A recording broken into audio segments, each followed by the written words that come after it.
Today we are celebrating our Republic Day. I am very happy that today also we have a rally going on somewhere in this part of the city. This is the freedom that we have, and we should always try to take the best use of it. While we have the rally going on, we are having this Republic Day celebration in the school. Something similar happened in 1989 in China. Many of you may be aware of Tiananmen Square. What happened? Probably millions of them were killed because the government did not allow freedom of speech. This is a fundamental right, one of the 9 fundamental rights that we have in our constitution. So let us think about, we have about 350 participants today, and people are excited to come on stage like me. I was sitting there and I was excited that okay, I'll get to be on the stage. I will not take much of your time, but let us go back to the history when we got freedom about 70 years ago. And on the same day, like before a few minutes, Pakistan also got the freedom. So where are we right now and where is Pakistan? So many people historians have studied that the difference between two countries, what is the difference between a failed state and a growing economy? Like the global GDP right now is around 2%, while India is growing at around 7%, 6 to 7%. So what is this consistent growth? Why is India becoming better and better than Pakistan every day? So they did a lot of research as to the differences between the country. There were practically none. We had the same access to resources. We were not landlocked. Both have ocean. Both have everything same. They have mountains. We have mountains. They have plains. We have plains. We have practically same. Then people are religious. They think about because it's an Islam state. Pakistan is where it is right now.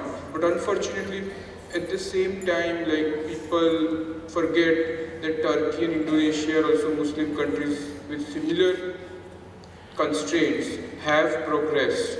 So it is nothing to do with religion. There are more Islam countries in this world which are, developed than Hindu countries, which are developed. So nothing to do with religion, nothing to do with, if you say so,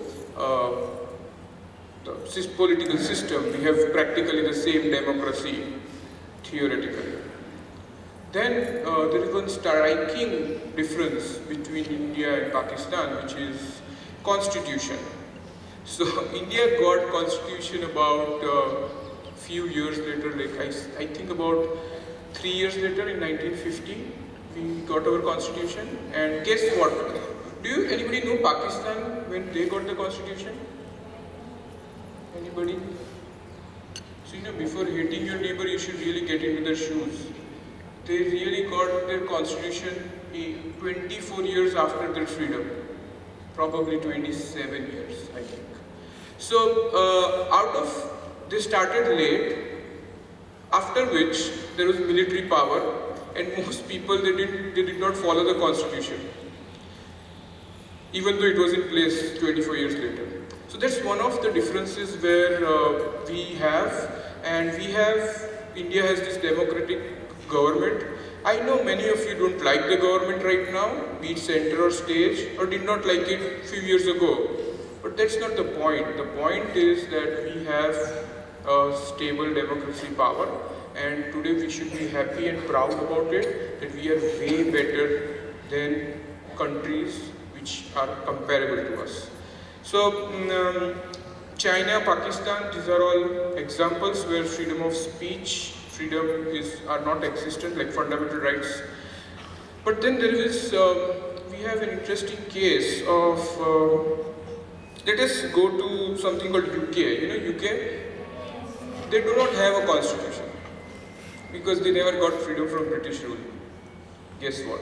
So they have an unwritten constitution, and who has the definition of what is a fundamental right?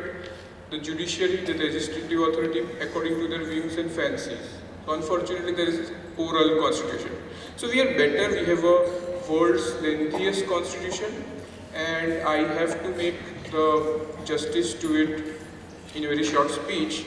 So I'll not go into much into details, but see, I'll give you one example of US. You know, US is one of a very old country which got freedom from British rule, and have you heard about a state being formed in US?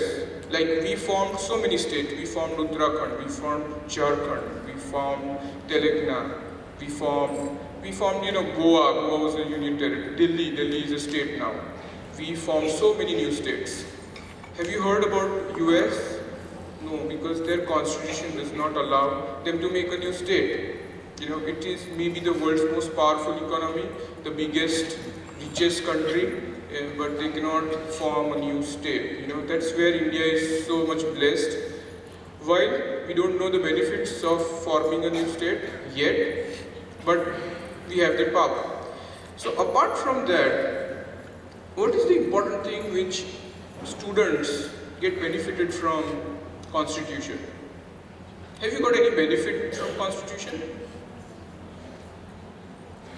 Apart from you get a holiday, one more holiday than US. You know, they just get one Independence Day. You know, and they just didn't get another movie called Republic Day, like they had Independence Day.